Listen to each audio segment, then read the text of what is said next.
What's this? A letter for me. Welcome to another episode of Remember the Great Sports Through the Mail Thursdays. Today I'm going to share with you 3 recent returns that I got back in the mail and profile each of the individuals that signed autographs for me. So the first return is a return from Arizona, and it is from former Baltimore Oriole, but more Cincinnati Red, Dave Van Gorder on 1, 2, 3, and 4. And I just messed all the cards up there.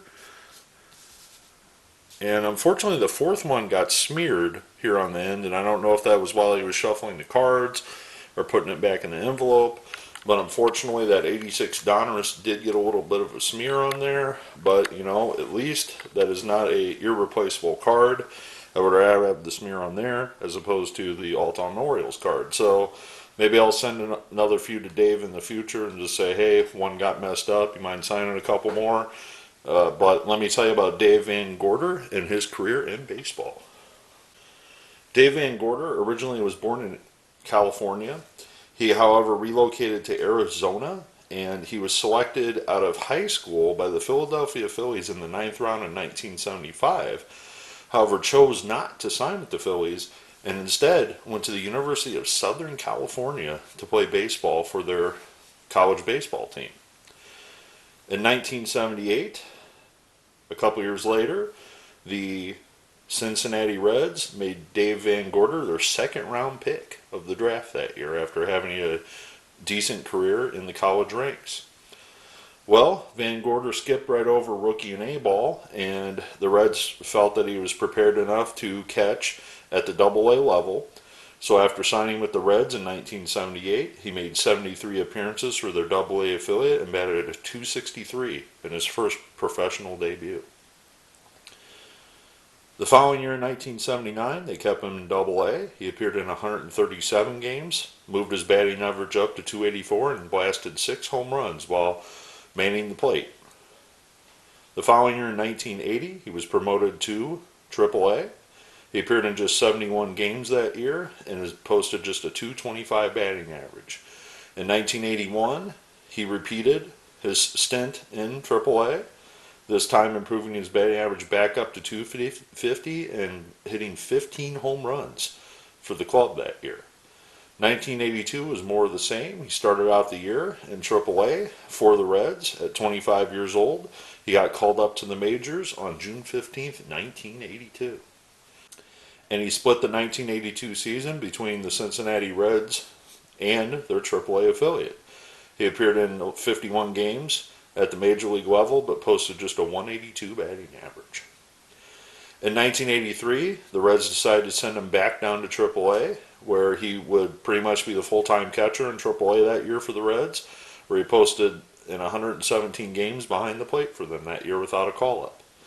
In 1984, he appeared in 67 games in Triple-A. However, he got his call back to the majors and got to appear in 38 games that year for the Reds. 1985, he would actually spend the entire season in the major leagues with the Reds as their backup catcher, appearing in 73 games that year for them. In 1986, however, he would appear in just 9 games for the Reds in the majors and would spend the majority of the season in a part-time role in Triple-A for them, appearing in 66 games. After the end of the 1986 season, the Reds decided to release Van Gorder from his contract, and he signed with the Baltimore Orioles at the age of 30 years old. With the Orioles, they too put him in Triple-A. However, the Orioles did give him a call-up, appearing in 12 games in 1987 for their club, where he posted a .238 batting average as the backup catcher. So, in total, Van Gorder played 4 years in the major leagues with the Reds and 1 year in the majors with the Orioles for a total of 5 years. He appeared in 183 games overall in his career, posting a .212 batting average, primarily being the backup catcher for most of his career. After he retired from baseball, I'm not really sure what he wound up doing, but he did move back to Arizona, and that's where he's retired today, where I sent these, and I want to thank Mr. Van Gorder for signing those, and we'll move on to the next return. So this next return, this was not on purpose, but I actually wound up writing another catcher, and this is a return from former Pirates backstop and Giants backstop Steve Nicosia on 1, 2, 3, and 4. Like I said, I wasn't planning on writing two catchers. I just kind of did that by accident. So let me tell you about Steve Nicosia and his career in baseball. Steve Nicosia was born in Paterson, New Jersey. However, he relocated to Florida, where he played his high school baseball at North Miami Beach, Florida. The Pittsburgh Pirates drafted Nicosia in the first round of the 1973 draft out of high school. At 17 years old, Nicosia signed his professional contract and split time between the Pirates single A and double A affiliate, appearing in 57 games between the two stops, posting a .224 batting average. The following year, at 18, in 1974, he would be the full-time catcher at their single A affiliate. In 118 games, posted a .304 batting average and hit 15 home runs. In 1975, he would be moved up to Double A, appearing in 110 games and posting a .268 batting average. From 1976 to 1978, Nicosia would man the plate for the Pittsburgh Pirates AAA affiliate. However, he would get a call up to the major leagues and make his major league debut on July 8, 1978. In his major league debut against the Cardinals, he had one at-bat and did not get a hit. In total, Nicosia would just catch 3 games in that 78 season, but would return in 1979 and make the club, being the backup catcher. Well, this is important because Nicosia would be part of that 1979 Pittsburgh Pirates championship team, and he posted a .288 batting average and hit 4 home runs in his 70 games. Well, to say it nicely, the best way I can put it is Nicosia was on that 1979 team, and there's actually an infamous scene where Nicosia got into it when the fans rushed the field after they won the championship, and Nicosia actually was fighting with a fan over his gear. So when the Pirates won the World Series, the fans were so excited that they rushed the field that this fan apparently tried to steal Nicosia's catching gear, and Nicosia wasn't having anything to do with that, and there was a little bit of scuffle between those two. So Nicosia continued to be the Pirates' backup catcher from 1980 through 1982. He would start the year in 1983 with the Pirates. However, the Pirates decided to package him in a deal in August that sent him to the San Francisco Giants for Milt May. So Nicosia would finish out the season in 1983 with the San Francisco Giants, and then in 1984 he would return to the Giants as their backup catcher. After the end of that 84 season, Nicosia would be given his free agency, and he would sign as a minor league free agent with the Montreal Expos. The Expos would put him in their backup catching role in Montreal in 1985, where he would appear in 42 games with them before he was let go right before the end of the season, and he signed on moving across Canada to play the end of the season out with the Toronto Blue Jays to round out the end of the 1985 season and appearing in 6 games for them. After his playing career, Nicosia moved to the Atlanta area, and he actually worked in a hotel distribution type of position. He would help work in hotels would be the best way I could put it. And after that, he spent time in Florida where he raised his children, and all 4 of his children actually went on to play collegiate softball. So at one time, while he was raising his family, Steve actually was coaching girls softball to help develop his daughters into college level player softball players. It even says in his bio that he even coached his grandson's Little League team while he was in Florida as well. So as of me shooting this video, Steve is 68 years old, so I don't know if he's still actively out there doing his coaching even at the Little League level, but from my understanding he's probably retired and enjoying the nice life of being a former major leaguer. And I want to thank Steve for signing those cards for me, and we'll move on to the last return. Alright, so very, very rarely on my channel do I have this opportunity?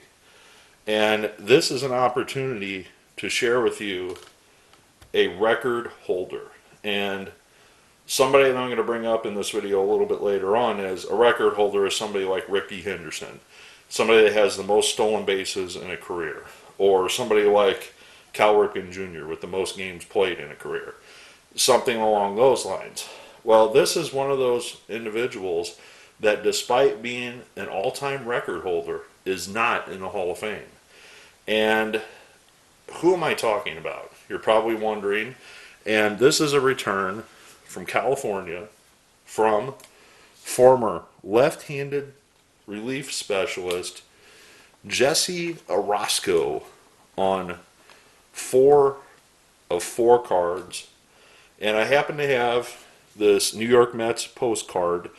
I picked this up years and years ago and never even thought of sending it to Mr. Orosco until just recently, actually.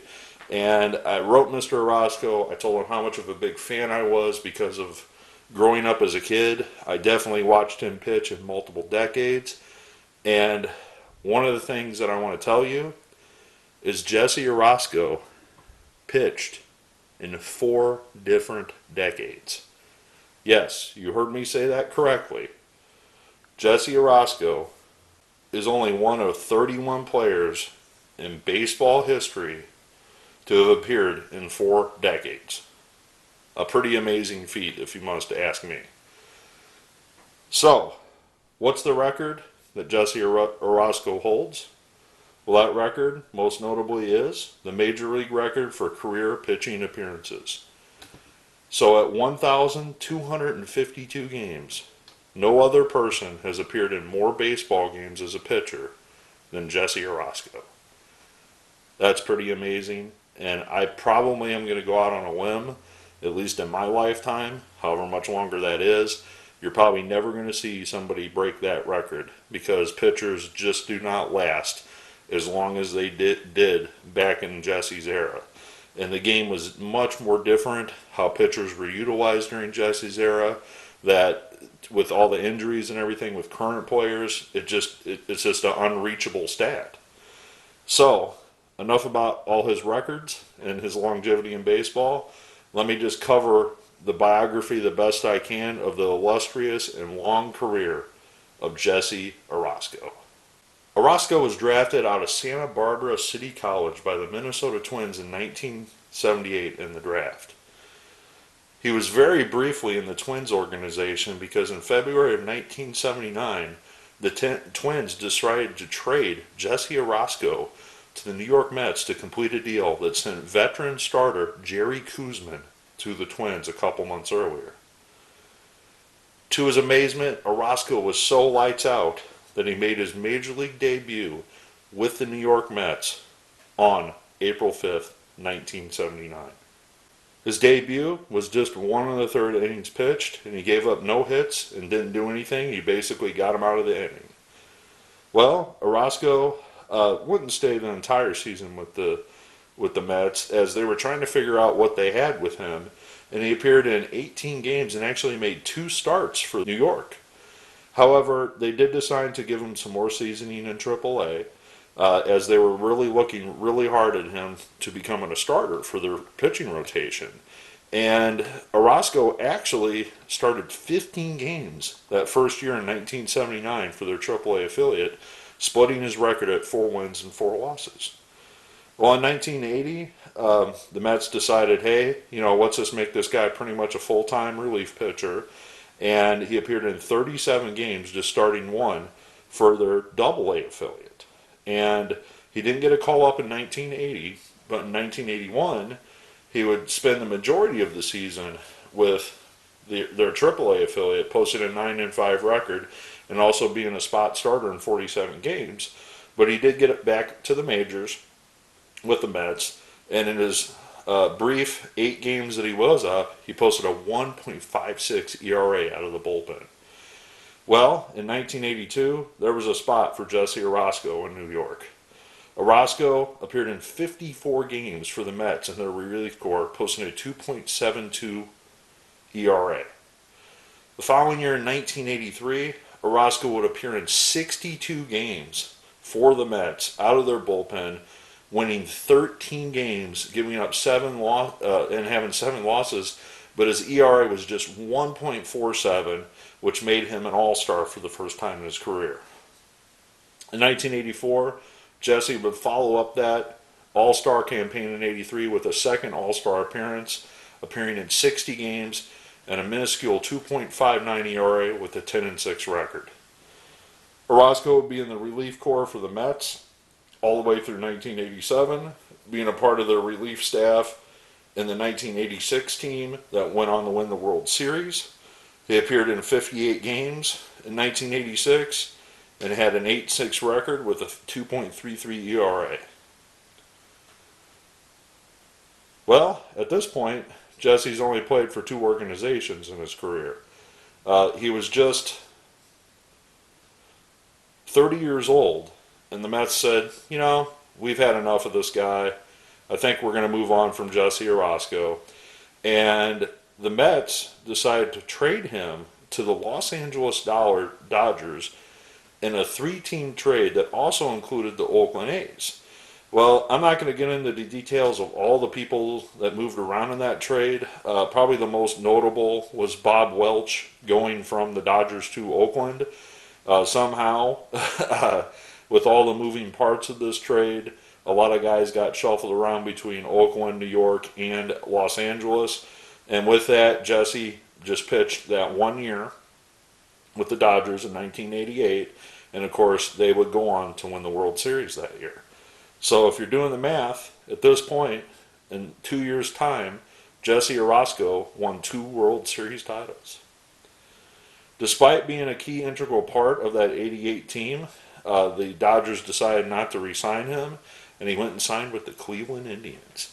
So that's him with the Indians right there. Well, Jesse would spend 3 years with the Indians. His first year in Cleveland, appeared in 69 games and just posted a 2.08 ERA. Well, at the age of 34, the Indians decided, hey, you know, this guy's old. He doesn't have much left in him. And the Indians didn't re-sign him. So to prove everybody wrong, Jesse signed with the Milwaukee Brewers.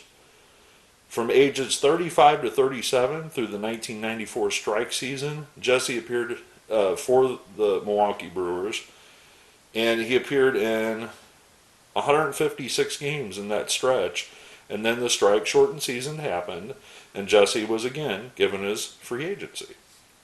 At 38 years old, Jesse signed with the Baltimore Orioles. That year, Baltimore utilized him in 65 games, which actually led the league that year in appearances. Jesse would pitch for the Baltimore Orioles all the way through the 1999 season. And then, in the offseason in 1999, the Baltimore Orioles would trade for another left-handed specialist, Chuck McElroy, for him to the Mets.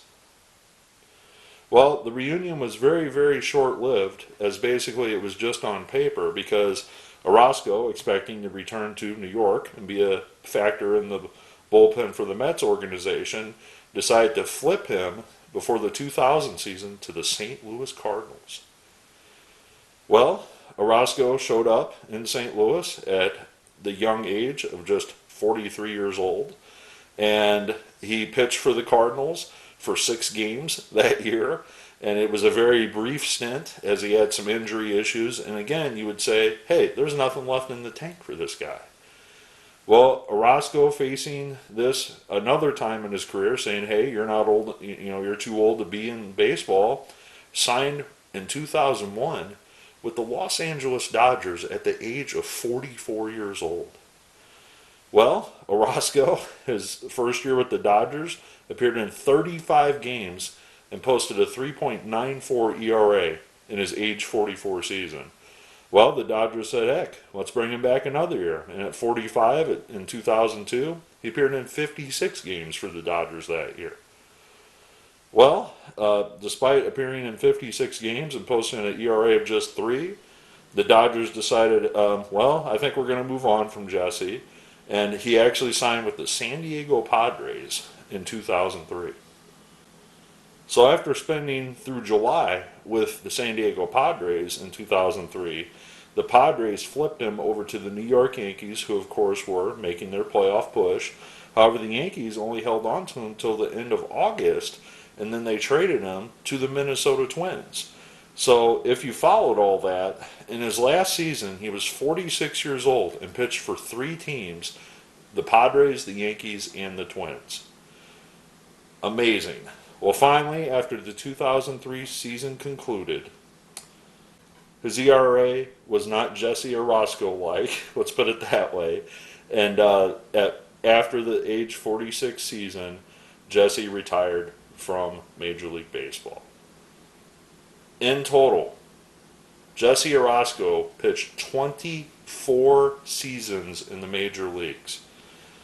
He had a win-loss record of 87 wins and 80 losses and a small 3.16 ERA. As I mentioned at the beginning of the video, or when I profiled Mr. Orosco, his 1,252 appearances is the most games for any pitcher. Now put that in perspective. That's more than Nolan Ryan. That's more than Charlie Huff. That's more than Cy Young even. So Jesse Orosco has pitched more than any of those Hall of Fame pitchers. Now, one could argue very, very strongly that somebody that had the longevity of Jesse Orosco should probably be in the Hall of Fame, especially if you compare his numbers to what a relief pitcher does now and what a relief pitcher gets paid. So, great return for Mr. Orosco. I am so super pumped to add your autograph to my collection. Not too often do I get a chance to talk about a Major League Baseball record holder signing autographs for me through the mail. I want to thank Mr. Nicosia as well for signing his cards for me. He had a pretty cool story about getting in a fight after the World Series. Definitely recommend looking that up if you wanted to read about it. I also want to thank Mr. Van Gorder for signing his cards as well. Unfortunately, that one got a little messed up, but you know, that happens. I look forward to your comments below. Hope you enjoyed this episode, and as always, happy collecting.